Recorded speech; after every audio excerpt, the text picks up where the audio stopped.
മർക്കോസിന്റെ സുവിശേഷം 11-ാം അധ്യായത്തിന്റെ 22-ാമത്തെ വാക്യത്തിൽ കർത്താവ് പറഞ്ഞു, നിങ്ങൾ ദൈവത്തിൽ വിശ്വാസമുള്ളവരായിരിപ്പിൻ. എന്തുണ്ടാകണം? നിങ്ങൾ ദൈവത്തിൽ വിശ്വാസം. അടുത്തിരിക്കുന്ന ആളെന്ന് തൊട്ടേച്ച് പറ, ദൈവത്തിൽ വിശ്വാസമുള്ളവരായിരിക്കാൻ പറ. ഹല്ലേലൂയ. എബ്രായ ലേഖനം 11-ാം അധ്യായത്തിൻ്റെ 6-ാമത്തെ വാക്യത്തിൽ വരുമ്പോൾ, ദൈവത്തിൻ്റെ അടുക്കൽ വരുന്നവൻ ദൈവമുണ്ട് എന്നും തന്നെ അന്വേഷിക്കുന്നവർക്ക് പ്രതിഫലം കൊടുക്കുന്നു എന്നും വിശ്വസിക്കേണ്ടതാകുന്നു. അപ്പോൾ എന്ത് വിശ്വസിക്കണം? ദൈവത്തിൻ്റെ അടുക്കൽ വരുന്നവൻ എന്ത് വിശ്വസിക്കണം? ദൈവമുണ്ട്. ഹല്ലേലൂയ. തന്നെ അന്വേഷിക്കുന്നവർക്ക് എന്ത് ചെയ്യും? പ്രതിഫലം കൊടുക്കുന്നു എന്നും വിശ്വസിക്കേണ്ടത് ആകുന്നു. ദൈവത്തിന് സ്തോത്രം. യേശുക്രിസ്തുവിൻ്റെ പ്രസംഗ പരമ്പര നമ്മൾ പഠിക്കുമ്പം യേശുക്രിസ്തുവിൻ്റെ എല്ലാ പ്രസംഗത്തിലും വിശ്വാസത്തിൻ്റെ വാക്കാണ്. മരണ വീട്ടിൽ ചെന്നിട്ട് എന്നാൽ ശവമടക്കിന് നാളെ വരാമെന്നല്ല. ഹല്ലേലൂയ.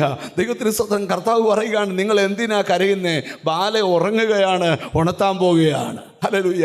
ഇവിടെ നിങ്ങൾ മനസ്സിലാക്കേണ്ട ഒരു കാര്യം, ഒരു വിരുന്ന് വീട്ടിൽ ചെന്നപ്പം വീഞ്ഞ് തീർന്നെന്ന് പറഞ്ഞപ്പോൾ, അയ്യോ വീഞ്ഞ് തീർന്നു പോയോ, എന്നാൽ കല്യാണം തീർന്നെന്ന് ബോർഡ് വെക്കാനല്ല പറഞ്ഞത്.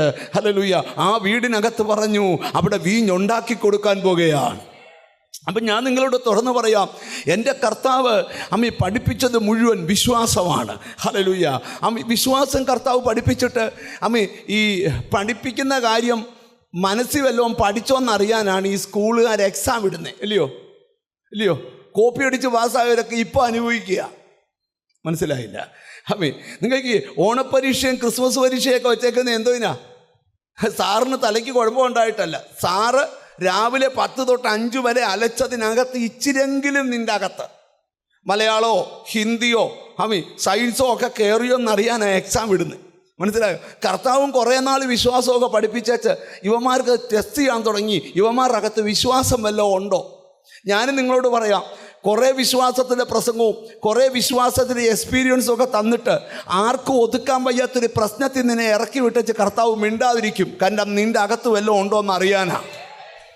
യേശു ഒരിക്കൽ ശിഷ്യന്മാരോട് വലിയ വലിയ അത്ഭുതങ്ങളൊക്കെ കാണിച്ചിട്ട് അത്ഭുതത്തിൽ അവർ എക്സൈറ്റഡ് ആയി കഴിഞ്ഞപ്പം അവർ തുള്ളിച്ചാടി കഴിഞ്ഞപ്പോൾ കർത്താവ് വള്ളത്തെ കയറി വെച്ച് പറഞ്ഞു, നമുക്ക് അക്കരയ്ക്ക് പോകാമെന്ന് പറഞ്ഞു. എന്നിട്ട് അതിന് അമരത്ത് പോയി തലയിണ വെച്ച് കിടന്നുറങ്ങി വെച്ച് കാറ്റിനോട് പറഞ്ഞു, ചുമ്മാ ഒരു ചുഴലി അടുപ്പിച്ചേക്കാൻ പറഞ്ഞു. അങ്ങനെ ഒരു ചുഴലി കയറി അവരുടെ പടകിനെ അടിച്ചു. ശിഷ്യന്മാരെല്ലാം പഠിച്ച പണി 18 നോക്കും, ചുഴലി നിയന്ത്രിക്കുന്നില്ല. ഗതികെട്ട് കർത്താവിനെ വിളിക്കുക, കർത്താവേ ഞങ്ങൾ നശിച്ചു പോകുന്നതിൽ നിനക്ക്. കർത്താവ് എഴുന്നേറ്റ് കാറ്റിനെ ശാസിച്ച് ചോദിക്കാം, നിങ്ങൾ എന്തിനാ ഭീരുക്കളാകുന്ന? ഇപ്പോഴും നിങ്ങൾക്ക് വിശ്വാസമില്ലയോ?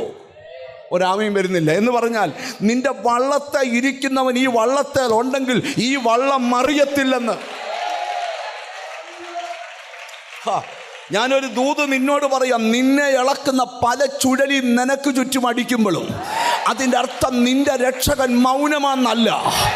ഇടപെടേണ്ട സാഹചര്യം വന്നാൽ നിന്റെ അനുവാദമില്ലാതെ ഇടപെടുന്നവനാ ദൈവം.